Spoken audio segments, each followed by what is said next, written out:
Hello friends, চলে আসলাম নতুন একটা ভিডিও নিয়ে অনেক দিন পর। এদিকে দেখতেই পাচ্ছ আমরা তিনজনে নাচ প্র্যাকটিস করছি, কারণ কি পরের দিনই ছিল কুট্টুসের দাদু ভাত। আর এদিকে আমরা রাত 11টা নাগাদ মেহেন্দিও পরে নিচ্ছিলাম। আর এই দাদু ভাতটা ছিল 16 তারিখ, মানে গতকালকে। তাই আমরা ভাবছিলাম কালকে কি করবো আর কি না। গল্প করতে করতে মেহেন্দি পরা হয়ে যায় এবং আমরা শুয়েও পড়ি সবাই। তারপর নেক্সট দিন সকালে, মানে সেই 16 তারিখেই দাদু ভাতের দিন, আমি স্নান টান করে একেবারে ফ্রেশ হয়ে একটা জামা পরে নিই। আর সকাল সকালেই রাঁধুনিরা চলে এসেছিলো। এদিকে বাবা কুটি বাচ্চার সঙ্গে গল্প করছিল।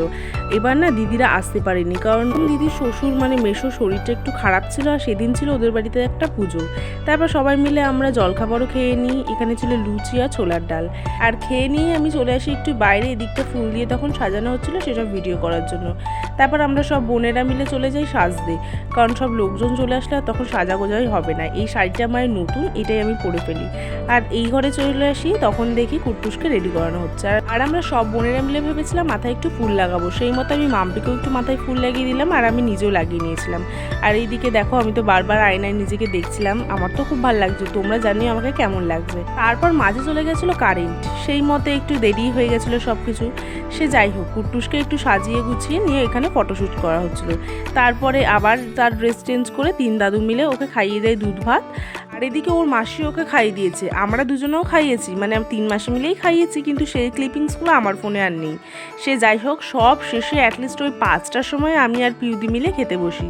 এদিকে ছিল কাটলেট, স্যালাড, সস, তারপরে ছিল ভাত, ভেজ ডাল, আলু চিপস, এদিকে ছিল দই কাতলা, তারপরে ফ্রাইড রাইস, চিকেন কষা, চাটনি, পাঁপড় ভাজা, মিষ্টি, সব কিছু ছিল, কিন্তু আর লাস্টে খাওয়া হয়নি।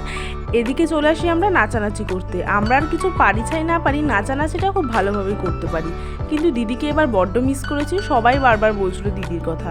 তারপরে চলে আসি ঘরেতে, আর এদিকে কুট্টুস ছিল আমার কোলে। এই করতে করতে রাত হয়ে যায়, কিছু হালকা খেয়ে নিয়ে আইসক্রিম। নেক্সট দিন চলে আসি এই গিফটগুলো নিয়ে, মানে যেগুলো দাদু ভাতে কুট্টুস পেয়েছে। কিন্তু সব থেকে বড় মিস্টেক হলো, যখন গিফটগুলো আনপ্যাক করা হয়েছিল তখন আমার ভিডিও করার কথা মনেই ছিল না।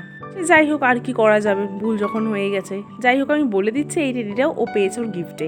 আর এদিকে আমরা সবাই গোল করে বসে গিফট আনপ্যাকিং করছিলাম, আর সবার চোখের মধ্যে মনে ছিল কুট্টুস। ও টেডিতে বসে কি খুশিটাই না হয়েছে, ওর মুখ দেখেই বোঝা যাচ্ছে। আর তারপর আমরা তুলে নিই কয়েকটা ছবি, আর অনেক আড্ডা মারছিলাম। আর এদিকে দেখো, পাপন ওর বন্ধুকে পেয়ে কি খুশি। আর শেষে থাকলো আমাদের তোলা কয়েকটা ছবি। কুট্টুসের ছবি বেশিরভাগটাই ক্যামেরায়, তাই খুব অল্প পরিমাণেই দিলাম। আর আমিও খুব একটা ভিডিও করতে পারিনি এই অনুষ্ঠানে, তাই তোমরা একটু ম্যানেজ করে নিও। হ্যাঁ, সামনে কিন্তু আসছে আমার একটা রিলেটিভের বিয়ে, তাই অনেক নতুন বিয়ে বাড়ির ব্লগ আসতে চলেছে। তোমরা চোখ রেখো আমার চ্যানেলে। দেখা হচ্ছে নতুন ভিডিওর সাথে। টাটা।